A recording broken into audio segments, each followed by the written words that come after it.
Grabe, wala na talagang snow, oh. Talagang summer na.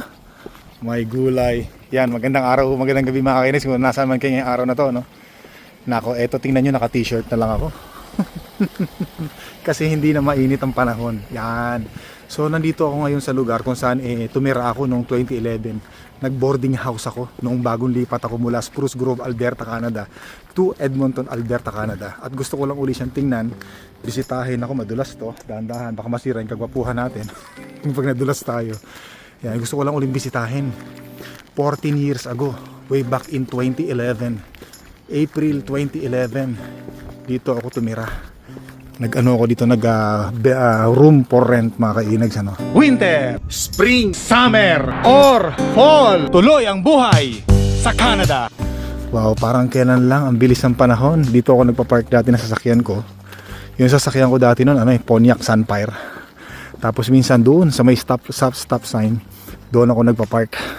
Kasi wala nang parking dito. Yan, dito ako nakatira dati, oh. Sa bahay na yan, oh. Grabe. Tapos ngayon dumadaan-daan na lang ako sa harapan ng bahay na to. Nakakatuwa naman. Hanggang ngayon yung may-ari na tinirhan ko, nandito pa rin hanggang ngayon. Pag nakikita nga kami, nagyayakapan kami. Shoutout sa kanila, no? Ayan dyan, no? Sumisilip-silip ako dati sa bintana na yun, no? Shoutout sa kanila. Maraming salamat sa pagtanggap sa akin. Yan. Tapos minsan dyan ako nagpa-park sa daan kasi wala nang parking dito, eh. Grabe. Nakakatuwa naman. Yan, no? 14 years, no? Grabe. Buti pa sila, bayad na nila yung bahay nila. Nakakatuwa naman. Yan, tapos dito, naglalakad ako rito. Lakad-lakad. Masarap maglakad. Tapos pagka medyo nalulungkot ako, pumupunta ako doon kasi may basketball dyan. Nagsushooting ako dyan. Pampatanggal ng stress nung tayo isa pang temporary foreign contract worker. Alam nyo naman ang buhay ng temporary foreign contract worker, mga kainags, medyo malungkot, especially pagka hindi mo pa kasama ang family mo. Malungkot talaga, especially pagsapit na ng fall. Nako, malungkot na yan para sa mga temporary foreign contract worker na hindi kasama ang family. At saka siyempre pagka hindi pa wala pang improvement sa pag-apply ng permanent residence, mas lalong dagdag ang stress, sobrang dagdag ang mga nararamdamang hindi maganda, depression. Kaya may mga napapanood tayong mga vloggers na temporary foreign contract worker dito sa Canada na lagi ko naririnig sa kanila kasi nga syempre 'di ba mahirap na ang pag-apply ng permanent residence ngayon dito sa Canada. Lagi ko naririnig sa kanila na kapit lang tayo. Huwag tayong susuko hangga't hindi tayo pinapauwi ng Canada, huwag tayong uuwi. Laban lang tayo. So nakaka-relate ako sa kanila kasi ako ganun din ako. Sa tuwing naririnig ko sa mga temporary foreign contract worker na mga vlogger dito sa Canada, sobrang natatouch talaga ako. Sobrang wow, ganyan din ako dati. Yung sinasabi ko na laban lang, walang bibitiw, kapit lang tayo sa mga pangarap natin na maging permanent residents. Talagang sobrang na-appreciate ko talaga. Parang sabi ko, wow, grabe, ganyan ako dati. So yun. So sa mga kababayan natin na temporary foreign contract workers dito sa Canada, kapit lang, laban lang. Makukuha din natin yan basta meron tayong ginagawang hakbang sa mga pangarap natin. Puntahan nga natin yung basketball court doon kasi naalala ko yung mga panahon na nagsushooting ako, pantanggal ng stress. Doon. Ayun, may basketball court dyan, dali. Grabe. Ang sarap magsuot ng t-shirt, mga kainags, ano? Ang sarap magsuot ng t-shirt para na tayo nasa Pilipinas lang. Naka-t-shirt. Yung bang paglalabas ka ng bahay mo, wala nang cheche bureche, wala na yung pagsuot mo, t-shirt na lang, ganun na lang, ano? Ay, pag siniswerte nga naman, mga kainags, plastic, magkano ba to? 10 cents? Bah. Pamadadagdagan na naman ang ipon natin, mga kainags, bihira. Pag naipon din to mga cents na to, paldo rin yan. Yan, dito tayo, mga kainags, Naalala ko dati noong 2011, dito ako nagpa-practice. Diyan ako nag-dribble, kasi nagsasali-sali pa tayo sa mga basketball dati. Tapos itong mga basketball court na to, tagal na nito dito, bago ako dumating. Ayan, tingnan niyo ako, nakapatawa-tawa lang ako rito kasi naalala ko dati. Diyan ako nagsushooting sa basketball na yan. Malibang lang yung sarili ko, patanggal yung stress. Tapos sa mga sentimiento ko, diyan ko pa binubuhos yan, shooting. Pritro. Bilis, parang kailan lang. Oh, ayan dati hanggang ngayon. Pati yung isa na yan, yan nakikita nyo na yan. Diyan din, naglalaro ako ng basketball dyan. Minsan kalaro ko yung mga anak nung may-ari ng bahay na tinitirhan ko. Ayan, no? Wow, beautiful. Uy, meron nakapwesto doon sa pwesto natin. Frozen ano pa, no? Frozen lake. Tanggalin muna natin yun, no? Yung salamin natin. Naka naman talaga, pero parang silaw ng araw. Tanggalin natin yung sombrero natin para naman makilala nyo si Inags. Yan. Parang hindi yata napaganda yung pagtanggal ko ng sombrero para yata nasilaw kayo sa bunbunan ni Inags. Ayan. Ang bihira naman. So by the way mga kainis, naku, napakagandang topic ulit natin. Actually, lagi ko nang nababasa at napapakinggan tong mga gantong klaseng tanong at question at mga advice mga kainis. Bakit daw ba hindi ako magdagdag ng oras ko para daw mas marami akong oras? Siyempre pag maraming oras, mas maraming perang darating at malaki ang sweldo. Pambihira. Para daw si mahal na Reyna, magpahinga na lang daw kasi daw yung mga nagko-comment, no, nabasa natin mga kainis. Baka akala nila si mahal na Reyna ay yung trabaho ng trabaho sa bahay natin, sa family namin. Tapos siya yung pinakamaraming gastos. Oh, baka yung iba dyan mag-comment na naman, pambihira, baka sabihin nyo, ito na naman si Inags, ang yabang-yabang na naman. Syempre meron tayong ipagyayabang mga kainis. Mahirap naman yung magyayabang ako tapos wala namang ipagyayabang. Yan. Layo tayo ng content, baka matakot yung doon sa nakaupo. Ang bihira. So ito, patingin ko lang sa inyo, bangkinis, pasilip ko lang sa inyo ang lake natin ngayon, napakagandang lake. Wow, wag nyo na tingnan yung bunbunan ko yan, no? Kasi hindi pantay yung buhok. Yan. Dito tayo, yan. Gusto kong pag-usapan yung topic natin na yun, no? Ayusin natin yung ating camera pan, sandali lang. Yan, para hindi ako nahihirapan masyado. Konti pa. Yan.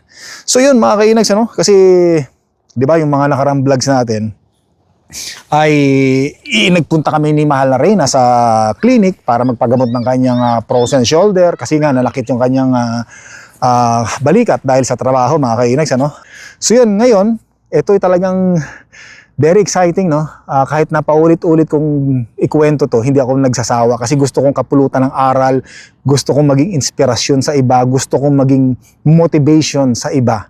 Kung doon sa iba, ang dating ko po ay mayabang dahil ipinagyayabang ko to, dahil ito po ay talagang totoong nangyari at totoo pong nangyayari ngayon sa amin ni mahal na Reyna. Yan. So kasi proud ako, very proud ako kasi yung aking plano nung ako'y temporary foreign contract worker pa dito sa Canada ay naging success po. Kumbaga sa invention ay tagumpay. Kumbaga sa salitang English ay I made it. We made it. Yan. Kaya ako, sinishare ko mga kainags, sinishare ko para dun sa mga naniniwala sa akin, sundan nila ang ating yapak. Importante sa lahat, meron tayong kontento sa buhay. Yan ang importante sa lahat mga kainags. Pwede mo magsuot ng salamin kasi nasisilaw ang ating beautiful eyes. Bihira. Baka masira na sira na nga. Yan. Hindi nyo nga lang nakikita ang mga mata ni Inags pero okay lang ang mga kainis. Ang importante ay ang mahalaga. Yan. Ba, ang ganda talaga ng ulap mga kainis pag nakasalamin ka ng ganito, no? Yung polarized, naka-polarize ka. Iba yung nakikita sa mata mo, no?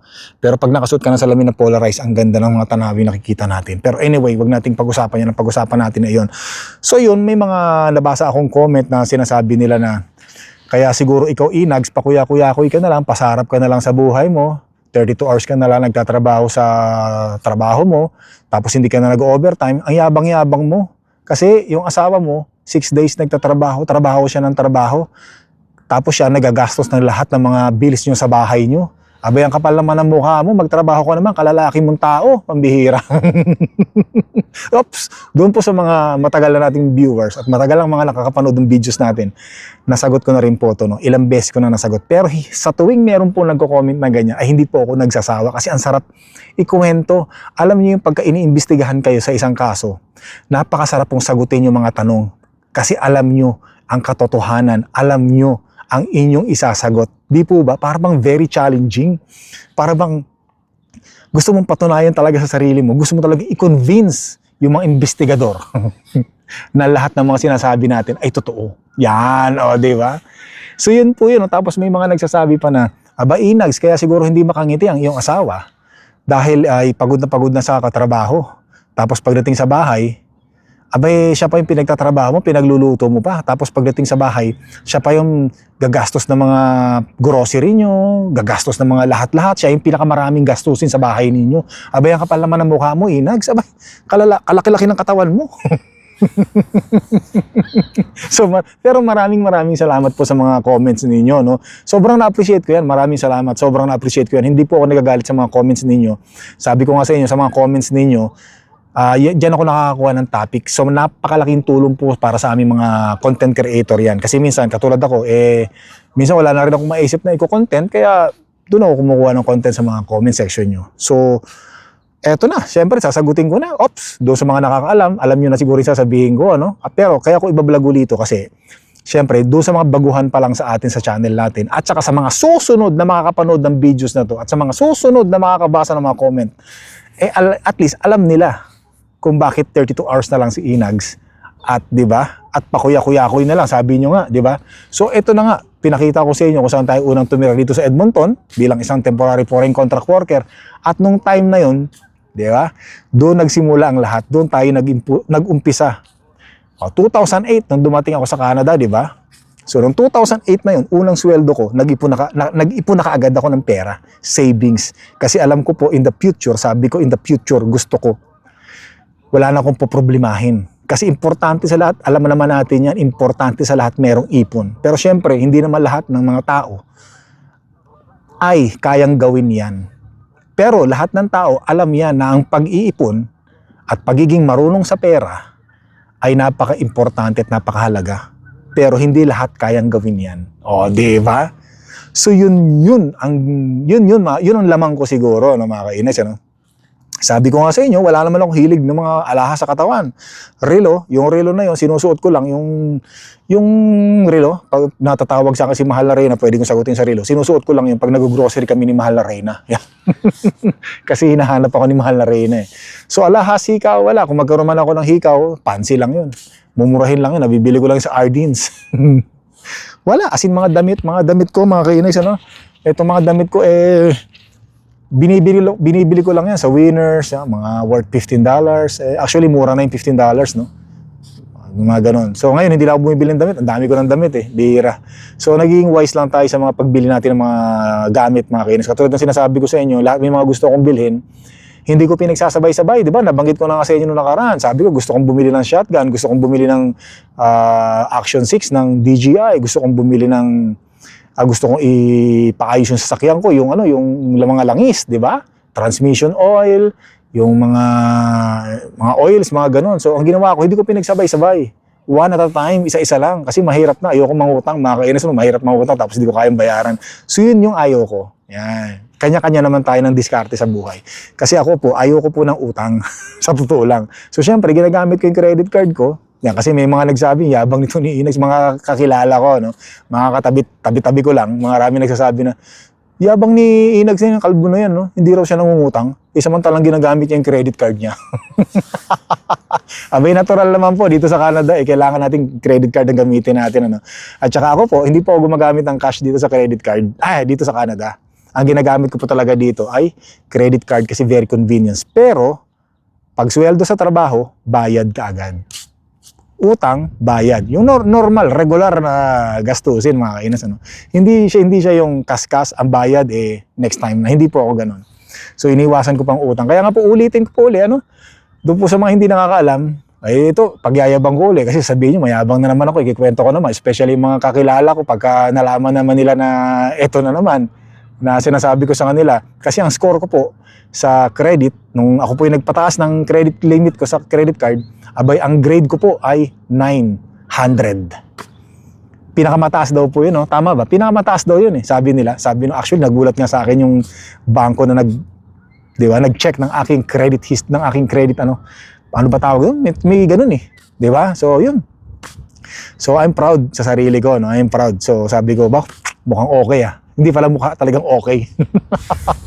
Kaya yung iba sinasabi nila, kaya ka siguro nakakatawa dahil ang gumagastos lahat ng gastusin nyo yung asawa nyo. Yan. So kaya po ako nakakatawa ng ganito. Sobrang saya ko po kasi hindi po ako financially stressed. Sorry po to say that. pasensya na po kung sa isip, baka may magalit na naman sa inyo, baka yung mga kakilala ko dyan, mga nasa tabi-tabi ko lang, naku, nagagalit sa akin yun pagka naririnig nila yung mga ganito yung sinasabi ko, mga accomplishment natin sa buhay, ano? Hindi ko po ipinagyayabang to bilang isang content creator po, bilang isang vlogger po. Influencer po tayo, 'di ba? Gusto ko pong makakuha kayo ng motivation at inspirasyon. Huwag po sana kayo magalit sa akin dahil sinasabi ko po itong aking formula na ginamit before. Mahirap talaga sa simula, mahirap, 'di ba? Yung pag naglalaway ka na. Naglalaway ka ng ganun kasi gusto mong bilhin or gusto mong utangin yung mga gusto mong utangin, yung pagsabay-sabayin. Pero mahirap po talagang i-control ang sarili natin. Pero ako po, nakontrol ko po.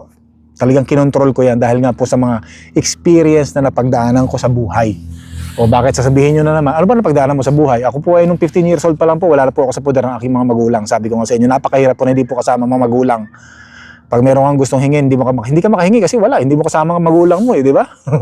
So ang ginawa ko po, nagtrabaho ako sa McDonald's, nakatulong po sa akin yun, at habang hindi ko po kasama ang mga magulang ko, nung ako'y bata pa, doon po ako natuto unti-unti kung paano po maging matipid sa pera. At ayoko na po maranasan yung walang pera, baon sa utang. Ayoko na po maranasan yan. Ikwento ko na sa inyo yan dati, no? Sabi ko nga sa inyo, nanay ko nga, yung mga magulang ko nga dati, baon sa utang, sinasama nga ako ng nanay ko. Ito, paano? Pasilip lang ulit. Kwento ko lang ulit, sandali lang para meron naman kayo ideas kung ba't ko sinasabi to. Yung nanay ko po, lagi ako sinasama yan, nangungutang sa mga teacher niya, sa mga principal niya, nangungutang po. Kaya sabi ko po sa sarili ko noon, ayokong gayahin ng nanay ko. Ang ayokong gayahin ng mga magulang ko pagdating sa mga utang-utang, ayokong mangutang kasi mahirap. Ayoko.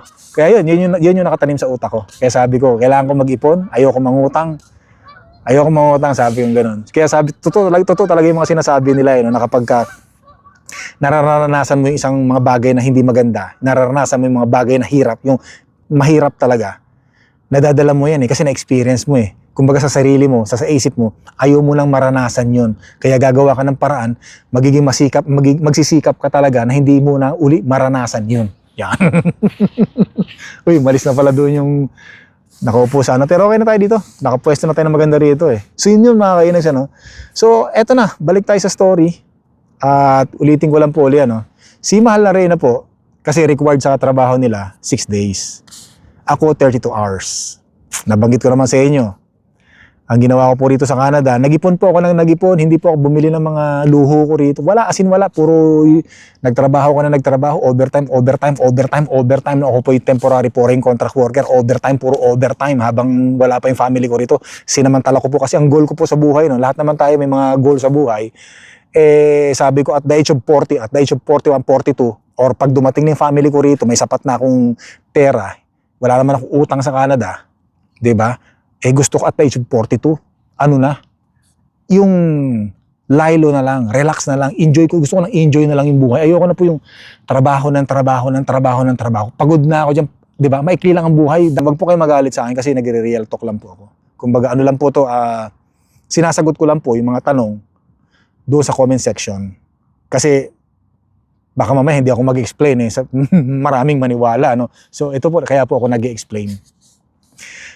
Yan. So, sabi ko nga po sa inyo, mahigit 10 taon na po akong, 10 taon or mahigit 10 taon na po akong 32 hours sa trabaho namin. Yan. At, syempre, kahit na 32 hours po yung trabaho ko sa amin, ako pa rin po ang good provider sa bahay namin. Kaya nga po pag nababasa ko yung mga comment na, yung Mahal na Reyna mo, nagkakanda bali-bali ng katawan, nagkakanda bali-bali ng balikat, kakatrabaho. Tapos siya pa yung nagbabayad ng mga gastusin sa bahay ninyo. Yan. So, correction lang po, no?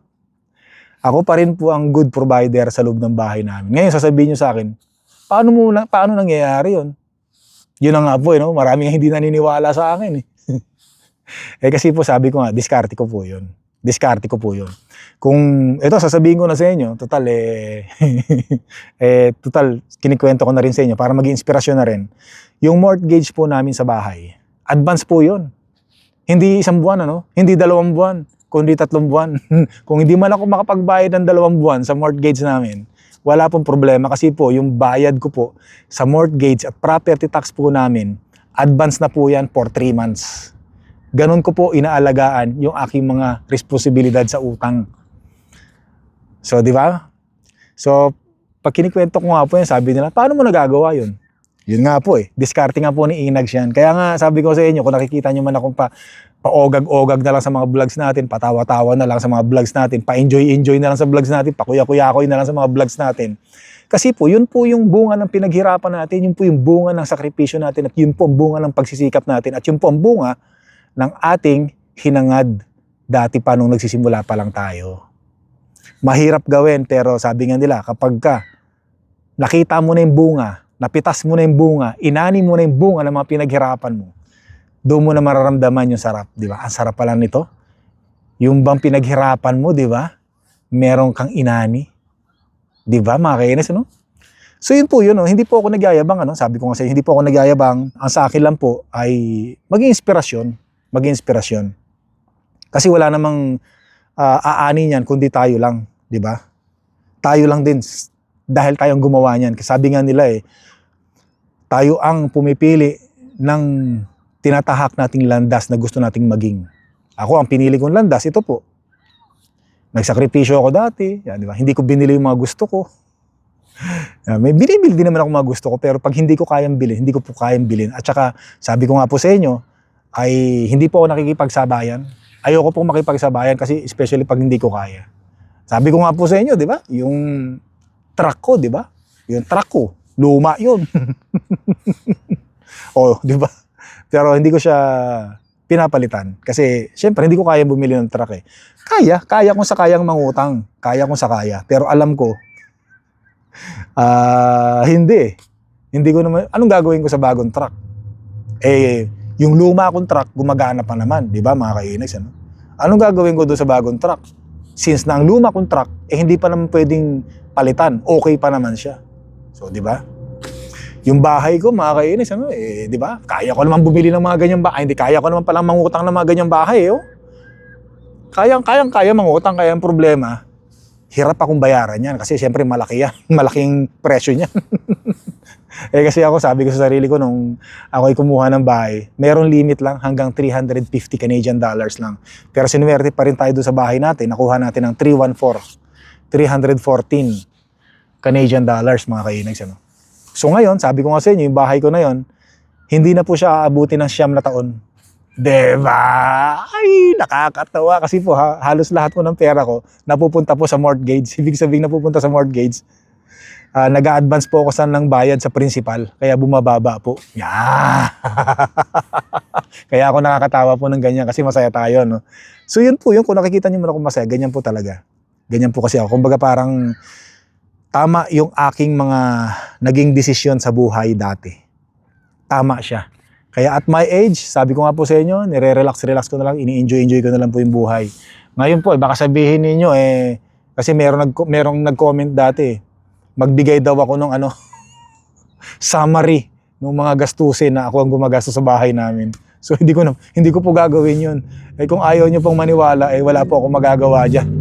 Yung asawa ko po, alam ng asawa ko. Pati ng mga anak ko po, alam nila kung sino ang good provider sa bahay. Pero hindi ko po sinasabing hindi good provider yung asawa ko. Si mahal na rin na sa bahay natin. Meron po siyang gastusin sa bahay din namin. Meron din po siyang gastusin sa bahay namin. Sabi ko nga po sa inyo, kung gaano man ang hardworking ni mahal na Reyna ngayon, yung pera po na kinikita niya, sa kanya po napupunta yun, hindi po sa akin. Sa kanya po yun. O, di ba? Ang sagot ni mahal na Reyna, yung grocery namin. Life insurance namin, sagot ni mahal na Reyna yan. Yung cellphone namin, sagot ni mahal na Reyna yan. At yung bunsong prinsesita ko po, siya po yung nagbabayad ng EPCOR halagang 150 Canadian dollars. So may contribution din po siya. Tapos nagbibigay ng $50 sa si mahal na Reyna, buwan-buwan, share niya sa mortgage, sa advance, yung kanyang share sa bahay namin. Sinabi ko na kasi, baka mamaya sabihin nyo puro salita lang ako, puro ngak-ngak lang ako rito. Pero yun po yun. So sabi ko kasi sa sarili ko, kasi ako bilang isang ama ng tahanan, mga kainis, bilang isang lalaki, mas nafe-feel ko kasi yung pagiging lalaki ko, mga kainis, tsaka nafe-feel ko yung pagiging isang asawa, huwarang asawa sa pamilya, huwarang ama sa pamilya namin, kasi gusto ko ako yung mas maraming ginagastos. Gusto ko ako yung maging good provider. Para bang nakakadagdag siya ng pagkalalaki, nakakadagdag siya ng confidence, nakakadagdag siya ng yung proud ka sa sarili mo na kahit 32 hours ka na lang nagtatrabaho, nagagampanan mo yung mga gastusin, nagagampanan mo yung responsibilidad bilang isang ama ng tahanan, di ba? Hindi ikaw yung pabigat, hindi ikaw yung pakuya-kuyakoy lang kasi asawa mo nagtatrabaho, maraming oras para bayaran ng mga bills, mga utang. So hindi ako ganun. Ayoko nang ganun, mga kainis. Kaya proud ako sa sarili ko. Sabi ko nga sa inyo, kung napapansin niyo, patawa-tawa lang ako, pakuya-kuyakoy lang ako. No? Kasi sabi ko, salamat sa Panginoon, ano? Binigyan niya ako ng talino pagdating sa mga ganyang klaseng bagay. Yan, kaya sabi nila, kung merong hihingin sa Panginoon, health, tsaka talino. Hingin mo yung talino, although hindi man ako matalino sa lahat ng bagay, mga kainis, no? Pero talino sa paghawak ng pera, sa paggastos ng pera. Yan talaga. At sa pagpapalago ng pera. Yan. Pero hindi ko sinasabing marami akong pera, mga kainis. Sabi ko lang, marunong lang tayo sa pera. At saka yun nga, sabi ko sa inyo, advance lang yung bayad natin sa Advance na, nakaano na yan. Advance. Inaalagaan ko talaga yan. Parang yung mga utang din natin, pag nangutang ako, bayad din kaagad. Inaalagaan ko. Kasi masarap matulog sa gabi kapag wala kang iniisip, mga kainis. At disclaimer lang, mga kainis, sinasagot ko lang po yung mga comment nung iba na sinasabi nilang pabigat ako, pakuya-kuyakoy na lang ako, at wala akong ambag sa bahay. Yan. Ang sarap. Hindi, ang sarap basahin kasi alam mo sa sarili mo, alam ko sa sarili ko na hindi po yun ang totoong pangyayari. Kaya kinikwento ko lang po uli. Yan. So I'm proud. So sabi ko nga sa inyo, makakainis, ang sarap sa, although mahirap talagang gawin, pero kahit ako nga, nagugulat ako, sabi ko, paano ko ba nagagawa to? 'Di ba? Kasi mas malaking bagay yung naumpisahan mo na, napaghandaan mo na, at alam mo na yung mangyayari, kaya pinaghandaan mo na, kesa yung mabubulaga ka na lang, huli na ang lahat, mga kainis. Ang hirap ng umahon, ang hirap ng magsimula. 'Di ba? So yun, kinikwento ko lang to uli, mga kainis, para kapulutan ng aral, kapulutan ng inspirasyon, motivation, paulit-ulit na ako. Sabi nga nila, mas maganda na yung paulit-ulit para tumanim sa isip ng mga bata, para tumanim sa isip ng iba. 'Di ba? Kasi dapat daw talaga ulitin mo. Especially, 'di ba, sa mga anak natin, sasabihin ng mga anak natin, si Papa naman paulit-ulit. Nako, ganyan din ako, sabi ko sa mga anak ko, ganyan din ako dati sa nanay ko, sa tatay ko, pati sa tita ko, yung tita ko sa tinirhan ko sa Sampaloc, Maynila, ganyan din ako dati, si tita paulit-ulit. Darating din ang panahon, at ngayon dumating na nga, ganun din talaga pag naging magulang ka talaga, mga kainis. Pag may mga naging accomplishment ka sa buhay, at yung mga naging failures mo sa buhay mo, pag kumakain kayo sabay-sabay, paulit-ulit mong kinikwento yan Kasi gusto mong magkaroon ng ideas yung mga pinagkikwentuhan mo na tumanim sa isip nila na ganito. Kasi sabi nila, pag isang beses mo lang daw kinikwento yan, maaaring hindi pumasok sa utak, maaaring makalimutan, pero pag paulit-ulit mong kinikwento, tatanim sa isip nila yan. Pero sabi nila, kahit na tumanim sa isip nila yan, pag hindi pa nila nararanasan yan, hindi pa rin nila magagawa yan. Marirealize na lang daw nila yan kapag na-experience na nila. Yun daw yun. Yun. Ulitin ko ulit, mga kainis, maraming salamat sa comments. Dahil dyan, I'm proud na ikwento talaga to. Kahit pa ulit-ulit, I'm so proud. Thank you talaga. Tsaka syempre, maraming salamat sa Poong May Kapal. Sa talinong ibinigay niya sa akin. Maraming salamat sa kanya. Kaya si Mahal na Reyna nga, mga kainis, sabi nga sa akin ni Mahal na Reyna. Oto, hindi ko binibenta si Mahal na Reyna, baka sabihin niyo, binibenta ko na naman. Si Mahal na Reyna nga, sabi niya sa akin, ikaw talaga napakakuripot mo. Bakit ayaw mo pambilin yun para sa sarili mo? Sabi ko sa kanya, alam mo, siguro kung hindi ako naging kuripot, kung naging waldas ako sa pera, ay ba'y malamang ikaw hindi mo mabibili rin yung mga gusto mo. Malamang ikaw kasama ko magbabayad ng utang. Kaya ikaw, sabi ko sa kanya, napakaswerte mo, Mahal na Reyna. Kasi wala na tayong babayarang utang. Wala na akong utang na ipinamana sa'yo. Ang bihira ka talaga. Kaya magpasalamat ka sa pagiging kuripot ko, kasi kung ako hindi naging kuripot ko, ako yung naging waldas. Baka yung mga perang pinagtatrabahuhan mo, pati yan madadamay, mapupunta sa akin yan. Sigurado yan. Ang bihira. So, di ba? Sabi ko sa kanya, mamili ka. Gusto mong maging kuripot ako, gusto mong maging waldas ako. Abay, sabi sa akin siguro tama ka. May tama ka talaga. Saan? Sa pagiging kuripot o sa pagiging waldas? may tama ka sa ulo mo. Ang bihira ka, mahal na rin na talaga, ano. So yun lang mga kainis, ano. Sana nag-enjoy kayo, sana meron kayo nakapulot ng aral, at sana nasagot ko po ang inyong mga comments sa section natin, na hindi po ako pabigat.